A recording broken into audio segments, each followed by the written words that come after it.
Hello and welcome to week 6 of Weekend Sauce. I'm Dom. And I'm Corey.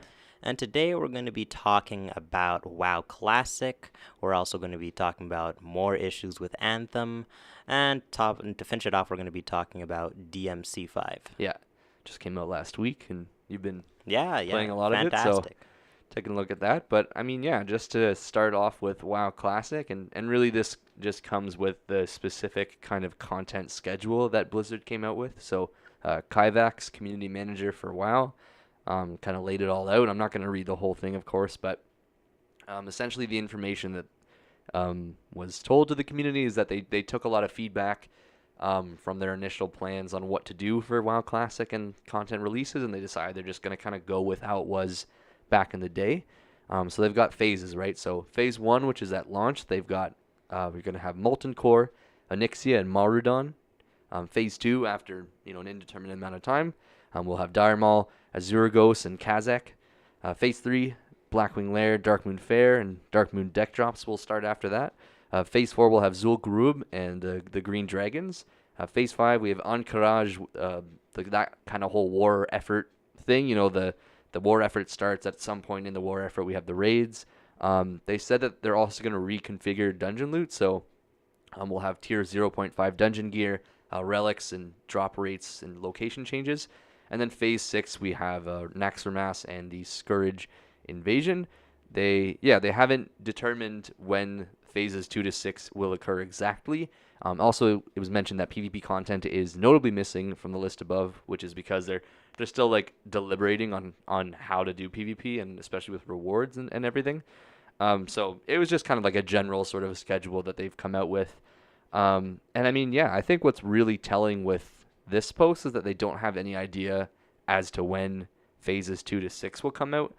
Um, and really, I guess maybe this is a controversial opinion.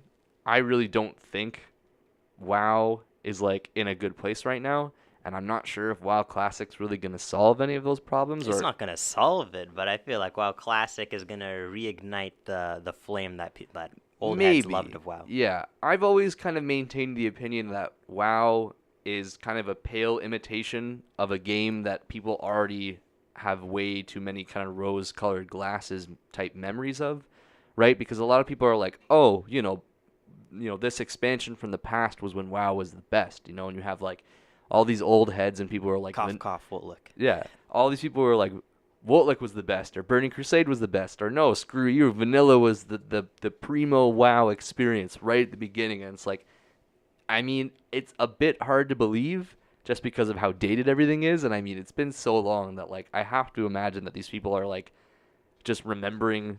They're just kind of having these memories clouded by nostalgia.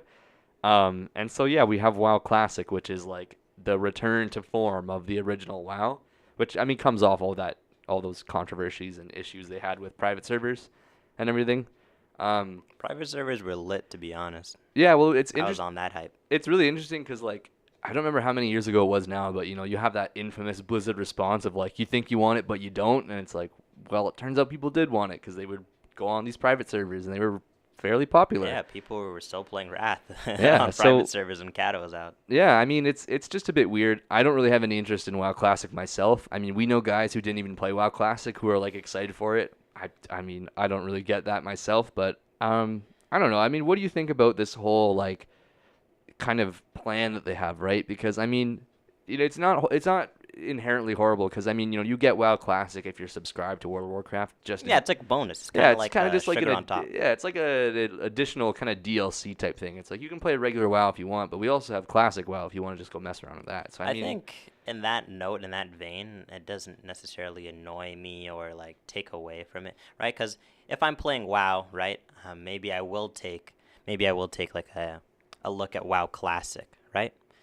Um, but it's just funny, right? Are they just gonna keep on re-releasing old content? Are we just gonna be going through Burning Crusade again, back to Wrath, back to Cat? You know what I mean? In that case, I'm waiting until Wrath. That's when I'm excited yeah. about Well, WoW Classic. actually, I was gonna bring this up like as like a question to consider at the end, but now that you mentioned it, now let's take a look at that because they say we don't know when phases 2 to 6 are gonna happen, so you got to imagine that they're gonna draw it out as long as they possibly can because when they get to the end, when they get to phase 6, where do they go from there? Because then that's it. In real life, what happened once they went through all of these phases and everything is they went on to Burning Crusade, right? And then after that, they went through the expansion. So when we get to the end of WoW Classic in terms of content, what's gonna happen? Like, are they just and like I've joked about this like endless amounts of time, right? It's like, oh, they're just gonna keep re-releasing the expansions, and all these Blizzard fans are just gonna keep eating it up, right? Because I don't know, it's just By the time we're like in our 50s, WoW Classic, yeah, it's gonna be there'll be godlike. like 3 concurrent versions of WoW just like running simultaneously, right? But it's like it's a serious question because I mean like you got to imagine like what are they gonna be doing in terms of like progression at some point. Well, 'Cause what do you think would be better actually? Do you think that they should just keep it at WoW Classic, right? But maybe once in a while do like events or something, right? Like actually WoW Classic, like no Burning Crusade or anything. Or do you think they should move through previous expansions? Do you think that's something that should happen, or they should just actually just leave it at oh no, I Classic? don't I don't think they should re-release the expansions at all. I think that'd be like incredibly silly, not to mention like just like bare bones Well, pathetic. they're already re-releasing WoW Classic, I right? mean, but So it's the first time, so it's forgivable to a certain extent at this point for them to it would be the re-release first it. time they come back to Burning Yeah, Crusade but too. I mean, I know you've mentioned a really interesting concept actually, where it's like they can almost do like an alternate universe kind of thing, right? Yeah, Or like yeah.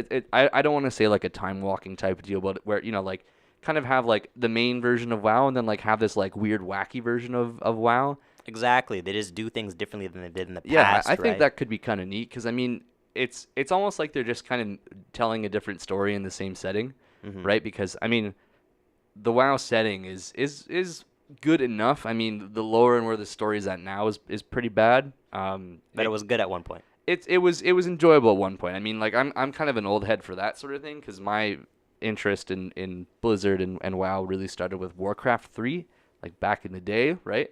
And Shout out. yeah, big shout out to Frozen Throne, right? Like I used to spend tons of time on Frozen Throne, BattleNet, playing Footman Frenzy or original Dota All Stars as well back in the day. Just tons of custom games, right? And like I was always really interested in the WoW setting, right? Um, we had this is when Illidan kind of gained his infamy. Naga showed up. You had the kind of original war or kind of conflict against the Burning Crusade. Thrall's first appearance in Warcraft 3, right? Green Jesus, of course. So you had all these like new things for WoW, and I mean like they weren't completely new, of course, because WoW takes from Warhammer and other fantasy settings and everything like that. But to a kid like me at the time, it was all brand new and it was all really cool, right? So that's where my kind of interest resides, and Hmm. so I feel like back then it was because it was new, it was a bit more interesting, and then as things kind of went on, it got less and less interesting, right? I mean, Burning Crusade was just kind of a disaster in terms of story. I mean, they've tried to kind of retcon and justify Illidan being the main villain, but it doesn't really work when you actually look at what happened in Burning Crusade. I've talked about this at length just between you and I, but like Blizzard's penchant for just having like villains that are just like corrupted good guys or like corrupted versions of characters, right? Burning Crusade, we had Illidan, who was corrupted, demonic corruption and all that great stuff, Wrath, alongside. Arthas. Well, I mean, even in Burning Crusade, because the very last boss was killed Jaden, but you had Kael'thas, who was corrupted. Like you said, Wrath, we had Arthas, who was corrupted. Um, After that, we had Cataclysm, which is about Deathwing, who is just a corrupted dragon aspect. And then we had Miss Pandaria, which is like the butchering of Garrosh's character. And then he becomes corrupted by the old god powers, although not really. It's more just like they corrupted his character. Chris Metzen, I'm on to you. I'm on to And you. then after that, we had Legion, if I remember correctly. That's right. No, no. No, we wait, had no, Warlord. Warlords of Draenor, which is Yeah. like the worst.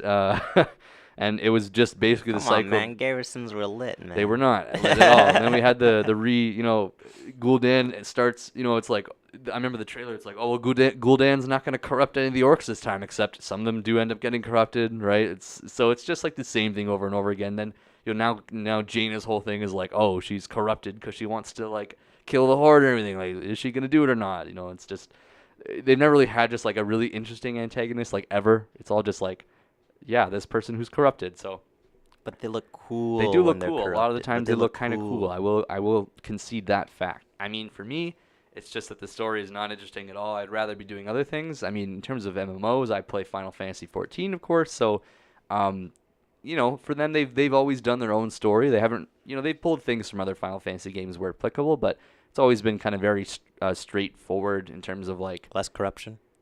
What do you mean? I'm just saying that you referenced there's a whole bunch of corruption in WoW. Is there less corruption in Final Fantasy 14? Oh yeah, absolutely. Well, it's like, I mean, they have corruption still, but it's not like the main thing. Like I'm not gonna get in the whole, obviously, like the whole narrative overarching themes and everything for Final Fantasy 14, but like they've kind of done their own thing, again with pulling stuff and kind of familiar tropes from Final Fantasy and the other Final Fantasy kind of games from the past and everything. And I mean, sometimes they just pull characters from them as like raid bosses and stuff. Like that's what they did with the Deltascape kind of raid series, if you will. But yeah, they've always kind of done their own thing, and it's not like they just do. It's not like their antagonists are just always the same. It's always different, right? Like Heaven's Word, we had the main antagonist and the main conflict was with Ishgard and the dragons and their kind of noble class, if you will, and like the priests and the religious order of the city. And Stormblood was all about rebelling against the Garlean Empire, who were like the other kind of secondary antagonists. And then the kind of behind-the-scenes antagonists are always the ones who are like pushing things forward. So like they're the kind of corruptive aspect, if you will. But it's nothing like WoW or anything like that. So I would not even compare them in terms of narrative quality. There, just you can go totally check different. the description for our Final Fantasy 14 trial. Yeah, I'm joking. Well, yeah. But just I don't know. I mean, for WoW Classic, it'll be interesting to see where it goes, because I gotta wonder how long they're gonna stagger their content releases. I mean, even just regular WoW, I can't believe. Well, they only just came out with the you were telling me yesterday they only just came out with the Cultiris and the what's the trolls called? Zandalari trolls. The Zandalari trolls. They just came out with them. I'm in shock. I dropped WoW. A while ago, at least for this expansion. I just was not feeling it. A long time ago. And I was just like, yo, new expansion, at least drop the new race. I was peeved in Legion that I had to do rep grinds just to get them. I'm like, this is stupid. But, teach their own. I don't exactly have the time, to be grinding rep. Maybe I shouldn't be playing WoW. Maybe I shouldn't be playing MMOs, right? Yeah. But if I want just a race, new content, I should be excited. I want to make my new... Yeah. I don't know. I mean, it's almost. I feel like a big part of WoW's success is like this kind of a sunk cost fallacy type thing, where it's like people put so much time and money and effort into it that it's like it's hard to quit for some people, which I totally understand, right? Like if you've been with WoW since like the beginning or Burning Crusade, like you're a diehard fan, like obviously you don't just want to like drop it at the drop of a hat or anything, right? Like you want to stick it out. And well, here's the thing. Here's the problem with this expansion, or just how WoW is in its current state. Like, I am a very casual player. Take anything I say with a grain of salt. But in past expansions, there's always something new that was brought to the table, something just completely fresh. And, that's something that you like going into every single expansion. For instance, in Kata, you had the new talent system, right? That was fresh. The new zones, like, everything was like scaled like super up for the first time. Everybody's like, what the hell is going on, right? And Mists, right? We get the pandas, we get a completely different zone. We get a whole different theme. New a whole class new as well. Like new class, right? And what was after Catter? And Warlords, right? That was the first time we ever seen garrisons. Mind you, it wasn't, the best thing, but... I mean, Warlords had its share of issues for sure. It was the first time with treasure maps, you know what I mean? Like, all of that whole debacle. And it was fun for the first time, riding around with your friends, going around, It was good to start off with. I remember we stayed up, like, trying to get in, because it was, obviously, the logins were backed up everywhere. Right. And I got in, and it was fun to start off with, but did not stay that way. Even Legion, artifact weapons. Artifact weapons were sick. I liked artifact weapons. I mean, Demon Hunter? Yeah, right? Demon Hunter, those are great, right? I feel like with the last expansion, right, the artifact gear, it feels like, okay, I'm not going to swear, but it feels awful. It feels like trash. Yeah, I don't disagree. It's not nearly as satisfying as artifact weapons were. It's like, oh, okay, what do you want on your artifact gear? Oh, you want this little shield. Oh, you want to run faster? It's like, well, this is not Not to interesting. mention, it just doesn't look as good. Doesn't look as good, Yeah. doesn't feel as good. It's not interesting choices, right? At least for me personally, right? If you like the new expansion, all right, more power to you. I'm not Yeah. angry about it. I'm just saying how I feel personally, but Yeah. I don't know. I feel like they lost it. It just feels like a shell of like a past expansion. Yeah, it's like what I was saying earlier. WoW is in a spot where it's a pale imitation of the game that it would start off as, and even that version of the game is very kind of It's on over life support. It's exaggerated. on IV drip Yeah. of content. It's awful. Again, we'll see where it goes with WoW Classic, kind of what they'll do for the future, and once they're done with their content releases. And I mean, if you guys are kind of bored with WoW, then Final Fantasy 14 is a pretty good game, and I definitely recommend coming on. Please sponsor us. Yeah. In any case, though, I mean that's just kind of how it is, right? It's until we actually see like gameplay and like actual kind of release stuff about the game, about Classic, we can only speculate. Like I said, this just kind of comes with that community response that was put out in terms of their scheduling. So, I mean, unless you have anything else to comment No. on that, we can I don't have anything else to comment on. we At can least move on WoW. to But we're gonna go to Anthem. Anthem, right? Speaking of games, with it's not as bad as WoW's not as bad as Anthem, right? When it comes to lack of content, but No. now that we're transferring to this subject, Well, so I mean, there's you can kind of look anywhere on the internet and see the most recent instances. we could still list a couple of the problems, right? a couple of the that- more recent problems that have cropped up. Not even recent, just overall problems of Anthem, right? Like lack of loot, right? Yep. Lack of actual interesting loot, right? Yeah. A serious Yeah. lack of content, right? We've seen in past videos that they have customizations for your javelin, right? We have a whole bunch of helmets that they showed, a whole bunch of gear, Yeah. right? A big grind wall that they like to place onto things, Yeah, right? for some reason. A lack of just bare minimum things that you should have. No stat sheet, no way to ping the map, right? Yeah. The tether is very small, right? Quality of life improvements that should be in there, but You that can't even aren't. run quick play. Certain PS4s are being destroyed. Yeah, are they getting bricked or like hard reset? I don't know. I remember think which they're one it getting was. bricked. They're I don't getting know. they're getting screwed up. That's the main thing, You which should know, never happen. These are just a couple things that are happening with Anthem. I'm sure I've not listed them all. Yeah, well, the big one I was gonna mention is like all the issues with like just the pure math of the game, where it's like players are taking off equipment to do more damage, or just like sticking to the starting weapons because they're the ones that do the most damage, or like they're just messing around with like gear score and like their kind of stats and perks and everything, and customizing their characters in a way that doesn't make sense, or rather that shouldn't make sense. But that ultimately ends up making them do a lot more damage because the math and the algorithms that BioWare has tried to put in the game don't work properly, right? So players are able to exploit these issues, and obviously that's not the way the game is meant to be played, and it's a glaring issue, right? Because I mean, you don't want players to be just like breaking your system. You want them to kind of, exist within the system and then play around with it to make something that's fun, not to just like, again, take off armor or use the starting weapons because the stuff that's supposed to be cool and good, it doesn't compare. Right? How does that even happen? Even the art of the weapons are just trash. Like it's just reskins. Yeah. Right? Reskins of common gear that Yeah, you've well, already gotten. I think one of the quotes that gets thrown around a lot is like the only differences you can tell between a lot of the weapons is like the ammo count, because they all look so similar, right? It's like, oh, I got a new assault rifle. Oh, it looks the exact same as the one I have, except it can hold like 5 more bullets. That's great, I guess, right? Right, even legendaries and masterworks, right? Doing like 1% upgrade in like damage, right? Like these are huge issues. I don't understand how this could happen without you actually playing the game, but I guess people don't play the game. Yeah, it's been a weird week for Anthem because they did have that organized boycott, or at least Reddit had that organized boycott that they were going to do. I'm not sure if that's still happening or not, and the only reason I say that is because there's been a lot of kind of BioWare responses occurring on Reddit. For once.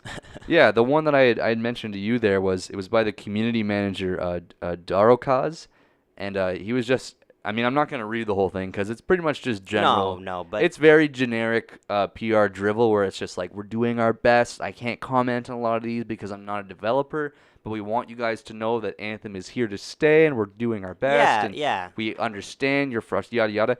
The one that I really liked, it was regarding communication because it was this big post by this Reddit user he kind of just laid out all these issues. You laid out all the problems flat very, out. very kind of specifically, and one of them was communication, where to the fact that BioWare was really not communicating in a way that was reasonable or respectful of the community, right? They weren't addressing a lot of these issues in-game or outside of the game, on social media, whatever have Right, you. like even with patches, they said that they wouldn't change certain things, right? It wasn't even listed in the patches, but Yeah, they you were could hiding tell that stuff, they were hiding stuff. And he's saying, oh, we weren't aware, we just kind of missed it. Yeah. And you know what? Yes, I understand people are humans, right? But at the end of the day, it's still your fault. So Yeah, and that's kind of the theme of the big response that he had for communication, because he didn't actually say anything towards communication of like their kind of shortcomings concerning communication. It was his response was just that basically things need to be friendly on forums, whether it's Reddit or Twitter or wherever have you, for them to be interested in communicating and engaging directly with feedback. He says it himself, things used to be a lot friendlier for dev team members who normally don't talk on social channels or forums. They could answer questions, give information, and know that they aren't going to have people getting upset at them.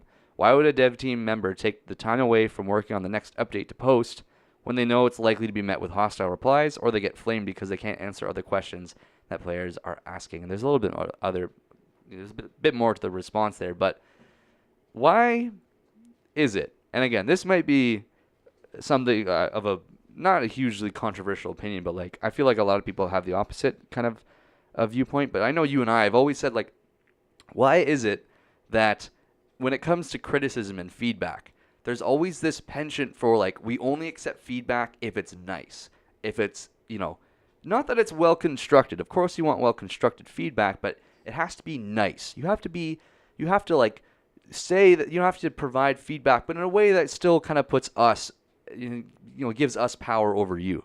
Why is that the case, right? I have no idea. Like, one of the sayings that I hate the most, I cannot stand, is I already know what you're going to say, too. devs are people, too. We can't be criticizing, we can't be, of course, okay, I understand. We cannot be attacking the dev, we can't be saying, I hate you, I want to kill you, you know what I mean? We can't be doing that. But anytime there's something extremely alarming about your game, let's just use Anthem, for instance, all of the past issues that I listed, right? BioWare was being completely silent about them. Or at most, on Twitter, right? The only thing they said is, we're listening, we're aware. Well, we want to hear. Yeah. We want to hear that you're doing something. We don't want to hear that you're listening. Yeah. We want to hear what you're going to do about what we're saying, right? Like, the notion that devs are people, or like I know one of the kind of phrases as well. It's that like, well, like anytime you're going to criticize or go after a game, think about the people who made it. This is an artistic product that people put their time, sweat, and money and yada yada. It's like, okay, listen, that's all fine. I understand that. Like, I'm sure. It's very I'm not an artist. I haven't really created anything, right?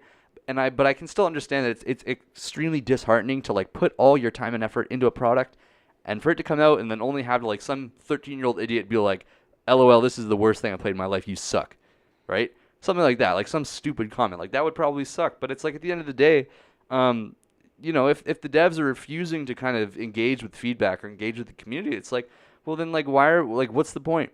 Right? What's the point? Okay, a whole bunch of beta testers told them what was wrong with their game, like a whole bunch of bugs and issues, right?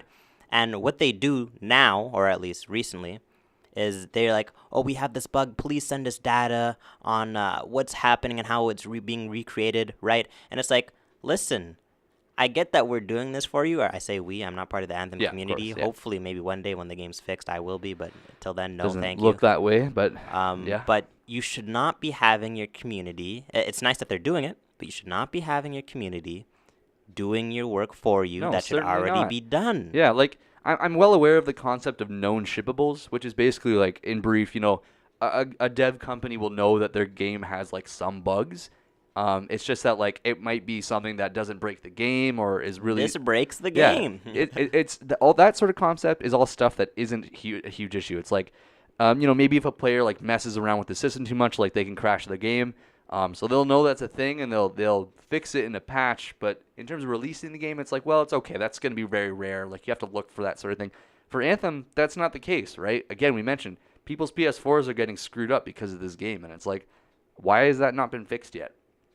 Right? Like I can't imagine like throwing an Anthem in my PS4, playing it, and then have my PS4 like die, and then me having to get a new one Yeah, because no, BioWare is screwed up, and it's like I already know people are gonna be like, well, it's EA, it's not BioWare, it's EA. That's not the case anymore, right? Like understandably, EA, Activision, all these AAA kind of publishers, they definitely do kind of put pressure on these dev companies to like include or they definitely have their hands in things. We'll kind of generalize it at that, right? But at the end of the day, a lot of the things that kind of occurs involves BioWare, right? Like it's not EA who's saying like ship the game even though it's ship the game even though it has all these bugs. It's like it's still up to BioWare to like understand these bugs and address them. And if they don't address them, to engage with the community and say, we know this is a problem. Here's what we're doing to fix it. Not we're listening to feedback. It's like, well, how much feedback are you listening to? What are your plans on fixing the game, right? Rainbow Six Siege, which is a totally different game, of course, but they've had their Operation Health was a thing in the past where that whole update was about like fixing up bugs and stuff. And I mean, like its success varies depending on who you ask, but at the very least they tried, right? Like they did their best to fix the game based on the feedback that they continuously got, right? And I mean, like, I think that's one thing that Ubisoft kind of does well. I say kind of because at least other better than games, BioWare right? so far. They start off with a god awful project most of the time, but they stick with it and they work through it, and it'll be okay. Yeah. I don't know if EA is going to do the same thing, right? Well, a lot of people were thinking even for BioWare and EA that EA would just axe BioWare after Anthem because well, that's what they say for now. That like, sorry. I'm just gonna skip ahead a little bit and say like EA says that they're not going to, or at least they're there's not. no There's plans no plan to do it right now, right? But the notion was that like Mass Effect Andromeda was such a, I mean, it was a bad product, just straight up. I mean, I can't imagine it sold anywhere near as much as Mass Effect 1, 2, or 3.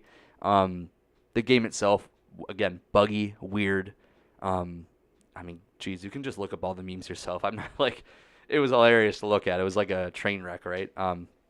But that was they had kind of a failure in that regard. And then Anthem, it's their hot ticket new IP. And so. Well, here's the thing, right? This was this was the excuse they used for Andromeda. Oh, we were working on Anthem. Wasn't our A team, right? It wasn't our A team. We took all the good guys. We took all of our good guys and put them on Anthem, right? Anthem has been in development for 6 years. This is, come on now. Anyway, let's. Right? I want to go back to what you were saying about how we should respect devs and how this is their craft, how it's art, right? What about the consumer? You know what I mean? Like, I'm not. No, I know, man. I'm not trying to be entitled, but you're potentially bricking my system, my own PS4. Yeah, right? and I mean we're the ones spending the money on the product, right? I mean, like, the game's not even close to finish. Yeah, like I can understand.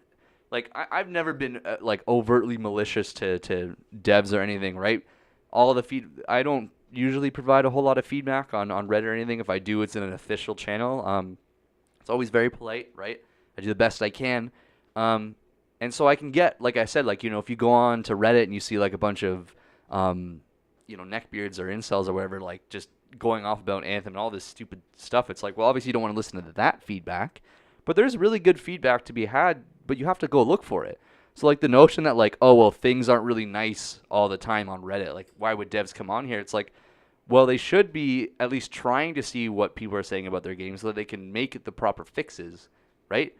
The consumer is the one spending the money on the product, right? That's just kind of how it is. The devs are the ones who make money by creating the product, right? Like their work gets used, exploited, if you will, into making a game, into making this intellectual property, which then the publishers package and sell to consumers, right? So why am I being told by people on Reddit and elsewhere on the internet that I should be happy or I should be complacent with these garbage products that I'm spending money on, Well, right? well, don't you know they're gonna update it in the future, Corey? You should be thankful. I should be thankful that Praise the devs. right? Like I should be thankful that these guys like spat on my face, but I should be looking forward to the next time they spit on my face when I'm actually prepared for it. Well, you Like, know, don't you just like spit? Yeah. no, it's funny. I think it's from Max Payne 3. One of the, like the greatest metaphors, if you will, that I've ever heard is like, a piece of shit isn't any better for having flies around it, right? It's still a piece of shit. The fact that it's popular, that it has like a fan base means nothing. So you have all these people saying like, oh, well, Anthem will get good. You should be happy. You should be supporting them, right? It's like, well, no, man. Like, I'm going to call out their mistakes because they're human and they need to learn from their mistakes because then we get better products, right? We get better success for the developer, for BioWare, right? Like, BioWare can't afford consistent failure. That kind of goes without saying. So, especially for them, they should be looking at the issues that the communities put forward, right? Because these are the guys that are like playing the game all the time, right? The people who stuck around and they're running the Hundreds of numbers, hours. right? They're running the numbers on what's wrong. They're doing all this work to like figuring out exactly what the issues with Anthem are, down to the numbers, right? To the quantifiable data. And for the community manager to be like, oh, well, devs don't like coming on here because you guys are kind of mean. It's like, really, man? Like, really? Especially for Reddit, which is a site that aggregates their content based on upvotes. Like, flaming comments are not going to get upvoted, right? So if you just go... Most of the time. Most of the time, right? Most of the time you'll see comments and threads upvoted that are respectful, polite, and most of all, constructive, right?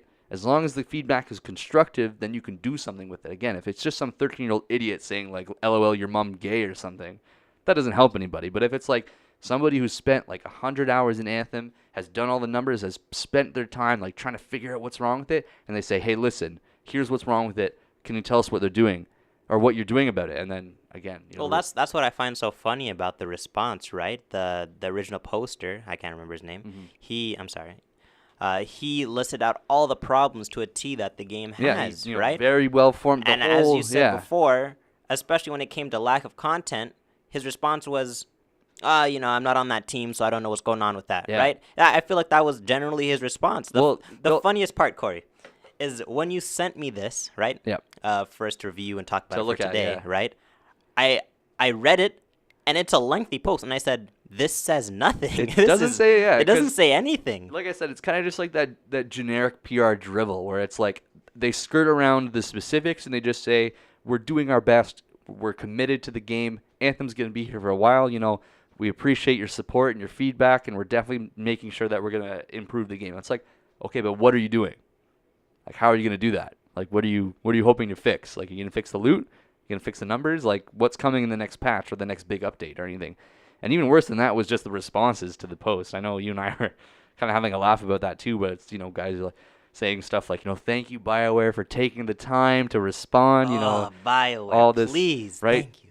Essentially this fellation of this community response. And I remember one of them that really struck me in terms of like Reddit comments, because it was just the weirdest thing, and it's something I do not understand. I'm going to pull it up here so I actually have the specifics, because I even said that to you. It's I'm not going to read the whole thing. The devs jump in, the poster, and I quote here, the devs jump in, have open discussions, share ideas, and talk about the area's improvement, etc. Then the toxicity of the community comes along and ruins everything.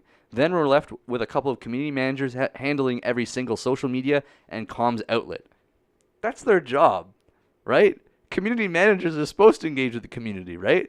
And that's why it's so weird with BioWare, because they haven't really been doing that in any kind of manner, right? Like, obviously, I don't expect the devs to be addressing all the complaints and everything, because they have things to work on, they have code to write, whatever have you.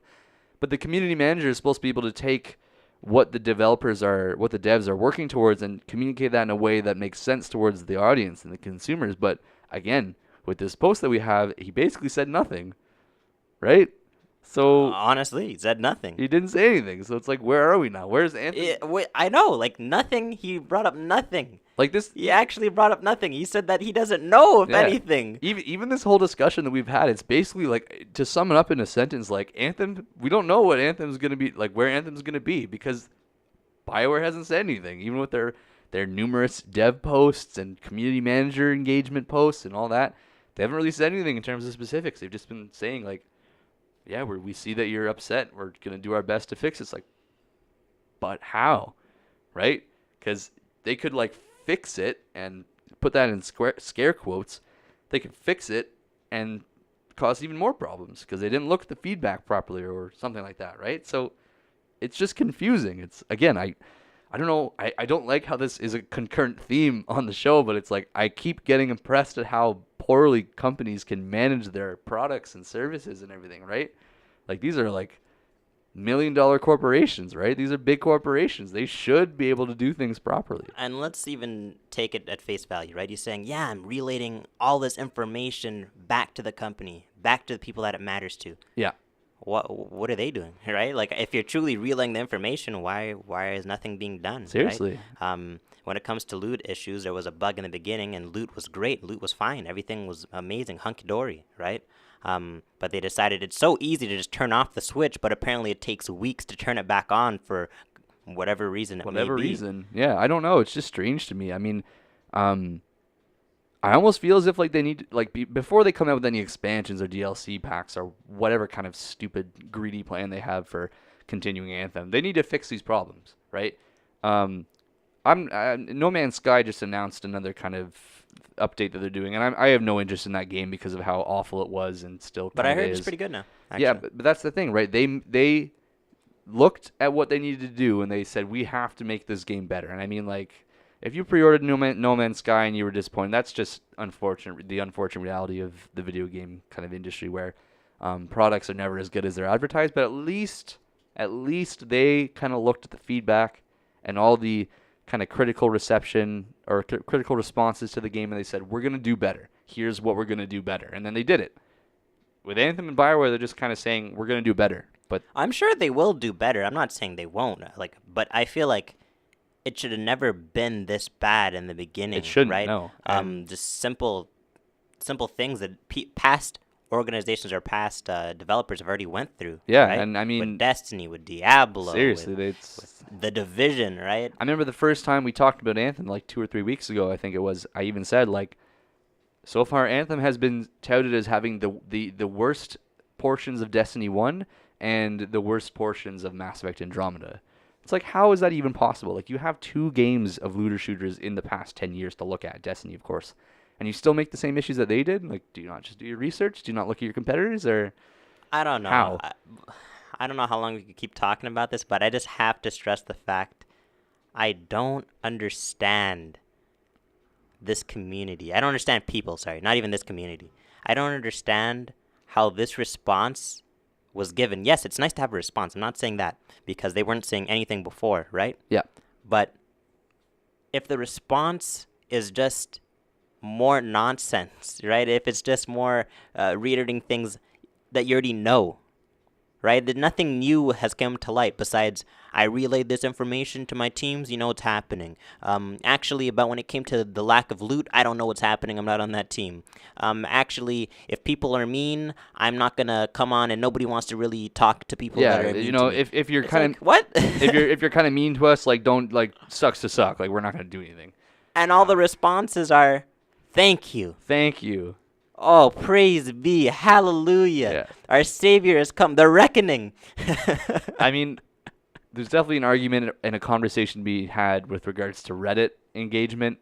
We'll have to say that for another week because that is way too much. That would just be way too much, especially with that whole idea of, anybody that brought up, that was not blinded by this response, that actually took it and read it and comprehended it. Yeah. Was just like, wait a second. He didn't say anything. Maybe we're just too cynical. That could be possible downvoted too, right? To hell. Hey, how dare you? Yeah. You're not worthy of BioWare. Yeah. You have no respect. Maybe we're just too jaded from years of I don't horrible know. Products and horrible. It has nothing to do with jaded. I'm just looking with my 2 eyeballs. These things that are in my head. Yeah. And I'm using this thing called a brain. What is that? I don't. You know what? I don't know, man. Looking at products with a critical eye and not just mindlessly Oh, consuming? What is that? wow, that's just That is a crazy. strange concept. Wow. I don't know what this brain thing is, but I think it's overpowered, Who is she? man. Oh Damn. my goodness. But yeah, I mean, I can definitely imagine that we'll be revisiting Anthem at another point in time. But again, just to end off on a sour note for Anthem, we'll have to see where they go because it's just kind of ridiculous at this point.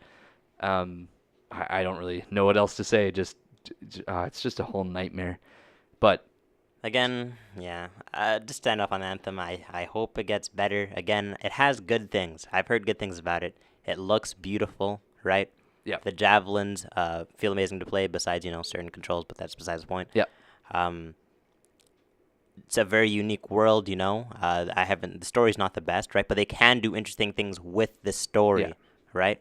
It has a very high potential, and I think the reason why I'm just so passionate or angry about this is because I wanted it to do well. Yeah, I you kept want on it- telling Corey and my friends in the past, right? I'm not going to buy it on release because I have a feeling, it's not gonna be good. right? Because I had a feeling it was similar to Destiny. Yep. But I want it to be good. Yeah. I still want it to be good. None of these companies deserve to fail, and especially BioWare, right? They definitely need a win. So I was definitely looking forward to seeing what they can do with this new IP, and I mean, they've just kind of blew it for me so far, at least. Again, if it gets, Oh no, they blew it. They blew it. I refused to play this game. I had friends that was like, "Oh, please, come on, play." I was like, "No, no, nope, no, cannot. no." I'm sorry. I won't even play Jump Force, and I want to play that game. Yeah, Kaiba, just released Seto DLC. Kaiba, yeah. He's gonna come. But anyway, To end off on a very, very more positive note, because we were just kind of ripping into Anthem there, we have Devil May Cry 5, which released last week, of course, on last week's episode, March 8th. So you've had a week with DMC 5. yeah. what are So you first thinking? of all, no spoilers. I'm not gonna touch upon any of the story, right? Because I want everybody to really just play this game. I would like to play it as well. Fantastic, amazing, Yeah. right? It's not a perfect game. It course has its not, yeah. faults. Uh, mostly to do with story, I would believe, right? Okay. But story's never been DMC's strong point, No, right? No. It's always been about the crazy action, right? And that's crazy, CUHRAZY. Crazy, right? Yeah, but yeah, I'm content with all characters. We have 3 protagonists I was this going to time. say, let's run it down real quick, right? So we got Nero. We got He's Nero, the we main got poster boy. Dante. Dante, of course, makes his And we have the new glorious return, character. and V is the new kind of poster boy, if you will, in terms That's right, of that's characters right. on the box art and everything, right? So let's start with Nero, right? So Nero comes from Devil May Cry 4, of course. That's right. He was, at least in comparison to Dante and Virgil in terms of kind of playable characters, Nero was interesting because he didn't really have a kind of devil trigger specifically, right? Like he had his demon hand. That's right. And I believe in that game also he had access to Yamato. I think that was a bit later in the game, but he had a Red Queen, right? So he's a bit different. Dante and Virgil are a bit more kind of in their classic veins where they have, different weapons and different devil triggers based on the weapons. But yeah, so Nero Yeah. in this game, of course, has his still Red Queen, obviously, and his Love that sword. robot arm. I love that sword too. It's Devil Breaker, yes. Devil Break, yeah. Well, for Red Queen, just real quick, obviously, it's just so great because you have a cool looking sword with a motor in it. Yeah, and right? it heats up the sword. You know what I mean? It's great. Literally, just only Devil May Cry could have that, right? So, tell me about Nero, at least how he plays, of course. Right, so when it comes to Nero, he's your standard character. He's your basic, right? He has a nice skill floor, right? Yep. And a high skill ceiling, Okay. right? So he kind has, of, would you say easy to use, hard to master, or yeah, close I would close say, to I would that say kind that. of concept? Okay. I would definitely say that, Gotcha. right? You don't have to be a master to use Nero, right? You could have tons of fun with the Devil Breaker arms, right? I can't remember what it's called. I think it's called like punchline, I think. Okay. And it's this crazy arm, you throw it, it rockets onto somebody, and it just keeps on punching them on its own, That's right? great. You could call it back, and you could just start doing kick flips with this thing, right? Oh yeah, It's I've seen that in the cr- trailers oh, and stuff. Yeah. It's amazing, Yeah. right? And imagine you have like what, like 8 of these, 9 of these, like different multiple arms that Yeah. are just crazy. You could use them in different fashions, right? Picking up people, suplexing them, you know, I think there's the time stop one, or time stop yeah. one. You can stop all the time around you, kind of like Bayonetta-esque, Oh right? yeah, like witch time type If thing. you Yeah. want. Okay. It's you have the basic one with electricity, right? Um, he even says time to give them the good shit. You know, it's just so chock full of flavor It's in this just game. It's yeah. just Well, fantastic. I mean, one thing I was gonna mention, at least for the characters, and I was gonna ask for Nero specifically right now, of course, the battle theme. Oh yeah, So Nero's yeah, yeah. obviously got is the song called Devil Trigger? I'm gonna double check that right now, but Let's double check it. But it's by Ali and Ali Edwards and her brother, I believe. fantastic song. Sorry, no, Casey Edwards and I believe her brother. Let me double check. Casey Edwards and Ali Edwards. Devil Trigger. That's the song, right? The one in the trailer. It's the one in the trailer, which everybody loves. I love that song. That is an It's amazing it's the song. one they did at the Game Awards this past year Mhm. live, which was hilarious to see. And I mean, again, that's only something that's like present in Devil May Cry with that like kind of evolving music based on how well you're doing. Because I mean, you brought up Bayonetta. Bayonetta obviously has great music, but it's just the static song that always plays. Nothing ever changes based on your. At least I don't think so. Nothing ever changes based on your skill level. But the fact that Devil May Cry has that, it's just another little bit of flavor that they have for that game No, it, specifically. it So it's adds a great. whole bunch of personality. Each character that you play has their own song, right? Nero Yeah. has Devil Trigger. I can't remember the names for the other two, right? I think Visa's Crimson Choir or something like that. Hmm. I was listening to it yesterday actually. And Dante has one which is metal as It's hell. the screamo metal one. Yeah, a Oh, lot of people were kind of confused. a lot of about that people one. didn't like it at Yeah. first because it had different vocals, right? Yeah, But they changed up the vocals to something more deeper, right? something that actually made sense. More with consistent, with the game. and Yeah. people ended up liking it more that way. Yeah. For Dante, how does he play then in this case? I've a lot of what I've seen in terms of the characters is like Dante is seemingly the hardest to use, but that's just because like he has a lot access to a He lot has of a different lot of things. weapons. He's got a lot going on, so like doing well with Nero or V is a bit easier because Dante requires a lot of more He has more kind of execution. finesse, if you will. And correct me if I'm wrong, but that's just kind of what I've been seeing in general. No, 100%. Like to stand off on Nero though, you have like the EX system, right? When you're revving up Yeah, the Red yeah. Queen, right? That's where the mastery comes in, right? You want to be able to exceed, I think that's what it's called, or X something. Right. You want to be able to rev up your sword, right? But you can't just stand there and rev it up, right? That's not how it works in combat. Yeah. You need to time it with every single slash, right? So that's why he's kind of like an intermediate, he's kind of like a middling. Yeah. When it comes to Dante, Dante not only has a plethora of weapons that you can use, right? He also has stances that you can use Yeah, based that's on right, what's yeah, going yeah, on, yeah. right? He has sword, he has gun, he has this parry thing that he has going on from that's crazy, right? As long as you time it perfectly, you could do huge damage, even against bosses. It doesn't matter. That's what the best part is. Yeah. Everything works on I really like everything. I really like games that do that where it's like you have your whole kind of kit of mechanics and tools, but it's not like you have to. They apply to everything, right? It's not just like, oh, I can't parry the boss because he's the boss. Like, well, no, you can parry the boss. You just have to be really good, right? Right. I love that. Even with certain weapons, you have stances within the weapons, Yeah. right? So you're changing. You already have a full list of things you could do, and then you have a different stance in the weapon. So you can do some crazy combos with Dante. Like none of the other characters can do. Like I don't want to be like that bad, but like Dante is insane the amount of stuff that you could do, Yeah. right? But if we move on to V, who the new member of the cast, this Yeah. is the character that nobody knew that they needed in DMC. yeah, well, That's the best way to put it. it's really funny because like I saw V and I mean he looks his design is a bit weird. Just in general, they all kind of look a bit like weird in terms of their faces at least. But I kind of took to V really quickly because he's just like he's not edgy. He's just like this kind of like emo hipstery kind of character. Like he quotes poetry. Sounds pretty edgy to me. Yeah, well, like he quotes poetry and he's all like cryptic and stuff, and he has a cane instead of like a sword or anything. And when I first saw him, I was like, that's kind of weird. But then I saw his gameplay, and I love his gameplay, like how he fights, with all the summons and stuff. So tell me a bit about how that ends up working out in terms of how he plays, especially in comparison to the other Right. two. So V as a character, he doesn't have a lot of demonic power, Right. right? That's what is a huge part of him. So that's why he needs his familiars to do the damage for him. Mm-hmm. But he's the one that has to finish them off Right. at the end, right?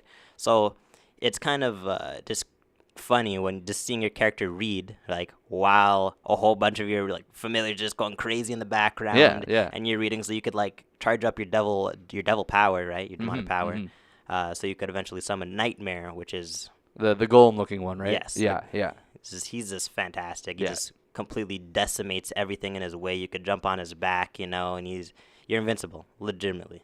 Okay. And he's just doing some punches that it's slow, but definitely you feel the impact. Yeah, of course. That's what you'd want to, right? Especially with like a golem looking kind of Right. thing like that. But I don't know if this was a thing in past DMCs. I don't know. I forgot completely. But the amount of attention to detail, even when it comes to taunts, right? There's a whole bunch of taunts you could do, like Nero. Like if you're running at an enemy, he does a straight drop kick, right? It doesn't do any damage, or it doesn't do like big damage on the character, but it's just the whole point of it, right? Or he puts on his hood, or he just makes fun of everybody. He's like, oh well, you, come on, you know what I mean? Yeah, well, that's kind of like that's one of the big things that DMC is known for. It's again, I mentioned earlier, it's that crazy aspect, right? Where it's just all total nonsense, right? The stuff that kind of Dante does or that occurs just in game, right? Dante's always been like likened to Deadpool, especially because Marvel vs. Capcom, like they kind of foil each other in terms of like their personalities and everything. And I mean, I feel like they've extended that a bit into Nero, because Nero's a bit more straightforward when he was first introduced. Mm-hmm. They've kind of thrown a bit more Dante type personality into him, which is fine. I think it works out well enough. But that was like the main thing. Like taunting was a big thing to do in Devil May Cry. Like you kind of had to know how to taunt properly, which keep the combo going. Yeah, like you think about a fighting game, it's like, well, why would I bother taunting when I can just like keep attacking them with my sword and my guns? It's like, well, no, in Devil May Cry, like it makes sense. Like it's not a waste to do a taunt, or it's not like interrupting your combo. It's just, you're basically you're taunting them, right? It's just you're just right, popping ollies with your sword, right? I Yeah. found myself even using like the air taunt on Nero just to reach higher places. yeah. Like, Well, it's just again another one of the facets of that game that makes it kind of fun, right? Which is a concept we've talked about, but like really, it's supposed to be a game that has really tight gameplay, but then also enjoyable kind of extra stuff to it, right? Like again, like the taunts and the attention to detail and everything that they do. So even the world, right? It's just fantastic. Don't get me wrong, I love Nero and I love Dante, but when it came to V, right, I just found myself feeling like I have to know what this guy Yeah, is, right? yeah. So like did some digging, some past interviews, I'm just saying, oh, okay, so it makes sense now. His familiars reside within his tattoos, right? He loses them whenever he brings them out. Yeah. And his hair is actually originally white, right? Yep. But most of the time you see his hair is black, and that's because that's kind of like he's cursed, right? He has demons on him. Yeah. He's just mostly a human. Doesn't have any. He's not super crazy like the other two there. yeah. Like the two morons that ended up playing. Yeah. Moron. I think they did a good job so far, at least from what I've seen. Especially, I know the president of Capcom himself, I believe, he said, Capcom is back because of DMC5, right? And Oh, they're back. Yeah. They're back. I didn't play Resident Evil 2, but it's not my game. But great reviews from Resident very Evil great 2. reception, yeah. Monster Hunter World was the kind of the big True. one that came out before that, which had some issues on PC for connectivity, but otherwise was received very well. I'm still considering getting that game myself because I've always been into Monster Hunter. Join me. Join me. I don't know if the connection issues have been resolved yet or not. I don't want to Facts. get it if it's not. Right? I think they've been doing a good job though, because I mean, when you think about the last Devil May Cry game, we had DMC with a lowercase m. Oh yeah, DMC Devil May Cry. Yeah, yes. which was not well received. To be honest, I think that game, hot take here, it wasn't that bad. It's just the community, right? And when I say the community, sorry, I want to say it just had the name DMC on it, and that's why people disliked it. The game is way slower. I was looking at some gameplay, like I beat it too. Yep. I was looking at some gameplay, and it's just way slower. And the way to beat enemies is kind of interesting because it's just like, oh, you have a blue enemy. Okay, you have to use the opposite weapon. Like you have to use your red weapon, your fire, right? Yeah, It's just, you have to. Yeah. Like it wasn't a bad game. It had some cool weapons. You had a scythe, right? You still had a shotgun, right? You still a whole bunch of weapons. It's just the character himself, the story again. It wasn't DMC story is never its strong Never the point, strong point, yeah. but its character was definitely a slap in the face to everybody who liked the prior Dante in the earlier series. Right, the reboot definitely did not help, especially within the first couple of scenes. This white wig just appears Yeah, onto that his was head. really He looks in the not a good mirror idea. and he says, "Never in a million Never in a years." million years. It's like, Yes. that's probably not the best idea to make fun of your previous design, but I mean, I found it entertaining, right? Yeah. When I heard "Never in a Million," I was like, that's a slight chuckle, right? Yeah. But to some people, that's a dagger in the heart. Yeah, I can understand it, right? I'm excited to see what they do with it with Devil May Cry 5, right? Because I know they have DLC coming out on April 1st. It's not a joke. God bless, I know. It's not a joke. It's free DLC. So I'd like to see what they do with it, right? Because I can't say in terms of story where they could go from here, but maybe a Devil May Cry 6 will be in the works for the future. I definitely agree, but when it comes to the DLC, I've heard rumors, I'm not going to say what characters, of certain characters running around being playable, right? Characters, not even just one. Not even just one? Who people might think is in the game. But one issue I really wanted to talk about was the co-op in the game. Yeah. Or the weird co-op they have. The weird co-op, right? So when you're playing the game, you might see a character just passing by. He's to the left of you. He's completely gated off, right? But later down the level, you guys might actually come together and start beating up enemies together, which is crazy. And you're trying to do stylish combos. You're trying to show off against this guy. You're competing against your buddy there, yeah. And you're trying to run ahead to see if you can get to the monsters first before him. And you're just trying to do cool things together. Yeah. I did not know that I wanted this in a DMC game, right? I think it makes sense. And it's kind of bittersweet because it has you feeling like, okay, I want this to be better and I want this to be a main feature, but at the same time, I don't want this to take away from the game. Yeah, right? well, so Bayonetta 2 has this co-op kind of functionality. It's in its own mode. Still pretty enjoyable though. I feel like they could do something similar where it's just it's almost like a gauntlet that you go through with a buddy. Right, so somebody plays V or Nero or Dante, and you team up, and it's just 12 waves of enemies or whatever. Right, it's basically just a challenge that you do with your friends. Right, I think that'd be pretty cool. I think that'd be a really good idea to implement because it's not taking away from the sole experience of the game itself in single player. It's just an additional thing you can do if you want. Right, if you want to play with your friends or see how the combat works with more than one person. Right, I think it would be a good idea. So hopefully they do that. I mean, hey, if they get it. You and I can play together, which would be pretty cool. I would definitely play this game. I already beat it. I think it's Sparta. I think I'm on a different mode. I already beat the game. I want to play it again. I want to beat it again. Oh my god. I still want... funny thing is I don't have my DLC codes. I want my new costumes, right? Yeah. There's a whole bunch of different modes that you could play with your characters, right? Content is not lacking in this game. Certainly not. And even if this was one of the games where it felt like they released 75% of the game and I need to buy DLC to get full 100%, right? This game is complete. I want to buy DLC, and they're offering it for free. Yeah. This is crazy. This is unheard of. It shouldn't be unheard of, but it is, yeah. So, Capcom, you have done amazing, I just have to hand it to you. Applause. Job well done. Every single cutscene, it has me just looking forward to what's happening into the story, right? Again, it's not the best story, but it has me looking forward to the story. It's compelling to a certain extent. A whole bunch of jokes, a whole bunch of just paying homage to old DMC series. They have done justice. That's great. That's really great to hear because, I know DMC is one of those beloved older series, so. This is on my... Game of the years for now. This is my 2019. It's only Game March. Of the year. It's only March. So we'll see how it goes. But this is it. that's a probably a good place to end off. That DMC5 possibly is Dom's Game of the Year, but we'll see for the rest of the year.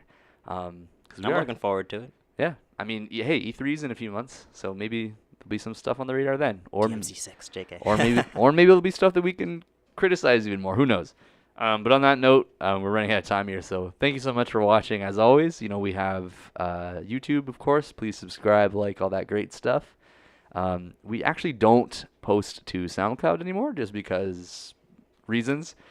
So yeah, our main channels, as it were, are on YouTube and Twitter. So please check those out if you're at all interested. And again, thank you so much for watching. Yeah, have a good day. Take care.